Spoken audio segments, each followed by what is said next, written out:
Hi, ഞാൻ നമ്മുടെ നാട്ടിലെ കേരളത്തിലെ ഞാൻ നിറയെ MLA എല്ലാവരെയും കണ്ടിട്ടുണ്ട്. പക്ഷെ ഞാൻ ആദ്യമായിട്ടൊരു മിനിസ്റ്ററെ കൈ കൊടുത്ത് സംസാരിക്കാൻ പറ്റിയത്, ഞാൻ സംസാരിച്ചത് കേരളത്തിലെ തമിഴ്നാട്ടിലെ കുറേ പേര് എങ്ങോട്ടെങ്കിലും ഫംഗ്ഷന് പോകുമ്പോഴും വോട്ട് സമയത്തൊക്കെ നിറയെ പേരെ ഞാൻ കണ്ടിട്ടുണ്ട്. സ്റ്റാലിൻ അങ്ങനെ നിറയെ പേരെ കണ്ടിട്ടുണ്ട്.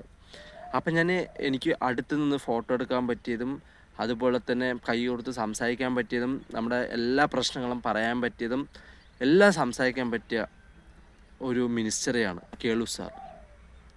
പട്ടികജാതി വകുപ്പിൽ മിനിസ്റ്ററാണെന്ന് തോന്നുന്നു, പട്ടികജാതിയിലെ മിനിസ്റ്ററാണെന്ന് തോന്നുന്നു. ആളെയാണ് എനിക്ക് ഡയറക്റ്റായിട്ട് കാണാൻ പറ്റി, സംസാരിക്കാൻ പറ്റി. എൻ്റെ അടുത്തൊരു ആയുർവേദ ഹോസ്പിറ്റൽ ഉദ്ഘാടനത്തിന് വന്നിട്ടുണ്ടായിരുന്നു നമ്മുടെ വീടിൻ്റെ അടുത്ത്. അപ്പോൾ സംസാരിക്കാൻ പറ്റി, നേരിട്ട് സംസാരിച്ച് കാര്യങ്ങളൊക്കെ പറയാൻ തുടങ്ങി. അത്രയും ആളെന്താ വെച്ച് കഴിഞ്ഞാൽ എന്താ പറയണ്ടത്, ആളത്രയും ഒരു സോഫ്റ്റാണ്, അത്രയും ക്ഷമ. മിനിസ്റ്ററിൽ നിന്നുള്ളൊരു സംഭവം ആളത്തില്ല. കാരണം അത്രയും നമ്മുടെ കാര്യങ്ങൾ സംസാരിക്കാനും പിടിക്കാനും എല്ലാം പെർഫെക്റ്റാണ്. ഞാനൊക്കെ പേടിച്ചിട്ടായിരുന്നു അവിടെ പോയി അടുത്ത് പോയി നിന്നത്.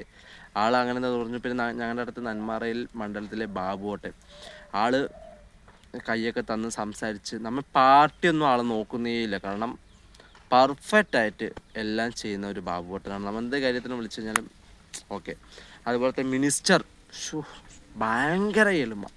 ഇത്രയും ഒരു മിനിസ്റ്ററെ ഞാൻ ജീവിതത്തിൽ കണ്ടിട്ടില്ല. കേളു സാർ നമിക്കുന്നു, സൂപ്പർ. ഇനി നിങ്ങൾ എല്ലാ ജനങ്ങൾക്ക് വേണ്ടി പ്രവർത്തിക്കുമെന്ന് എനിക്ക് നല്ല ഉറപ്പുണ്ട്. പട്ടികജാതിൻ്റെ മാത്രമല്ല, നിങ്ങൾ ജാതി വേറുപാടില്ലാതെ എല്ലാവർക്കും വേണ്ടി പ്രവർത്തിക്കണം എന്ന് ഞാൻ ആഗ്രഹിക്കുന്നു.